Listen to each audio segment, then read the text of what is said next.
বৃহত্তর চেন্ডা যুব উন্নয়ন সমবায় সমিতির আয়োজনে আগামী 6 ডিসেম্বর থেকে শুরু হচ্ছে বৃহত্তর চেন্ডা যুব উন্নয়ন ক্রীড়া সংস্থা ফুটবল টুর্নামেন্ট।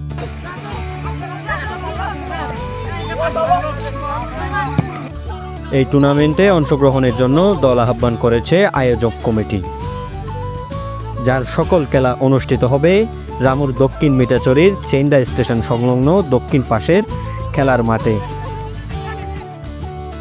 আয়োজকরা জানান, টুর্নামেন্টে সর্বোচ্চ 32টি দল অংশ নিতে পারবে। দল জমা দেওয়ার শেষ সময় 30 নভেম্বর। ইতিমধ্যে টুর্নামেন্ট আয়োজনের সকল প্রস্তুতি সম্পন্ন হয়েছে বলে তারা জানান। তারা আরও জানান, টুর্নামেন্টে চ্যাম্পিয়ন দলের জন্য থাকছে ট্রফি সহ 50,000 টাকা এবং রানার্স আপ দলের জন্য থাকছে ট্রফি সহ নগদ 20,000 টাকা। এই টুর্নামেন্টে ব্যতিক্রমী উদ্যোগ হিসেবে প্রত্যেক দলকে যাতায়াত খরচ বাবদ অংশগ্রহণ ফির 20% অর্থাৎ 1,000 টাকা প্রদান করা হবে। বৃহত্তর চেন্ডা যুব উন্নয়ন ক্রীড়া সংস্থার পক্ষ থেকে আমাদের এলাকার সবাই মিলে একটা সুন্দর টুর্নামেন্ট আয়োজন করেছি উপহার দেওয়ার জন্য সবাইকে, এবং আমাদের খেলা জমা দেওয়ার তারিখ হচ্ছে আগামী 30 তারিখ লাস্ট ডেট, এবং 6 ডিসেম্বর হচ্ছে খেলা আমাদের উদ্বোধনী ম্যাচ।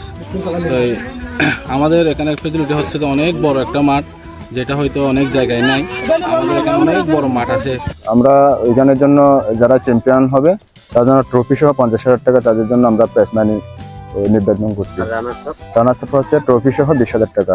আর ওইখানে আমাদের সেমিফাইনালে যে দ্বিতীয় ম্যাচটা হবে, সে তৃতীয় নির্ধারিত ম্যাচে আবার 5,000 টাকা প্রাইজ মানি আছে তাদের জন্য।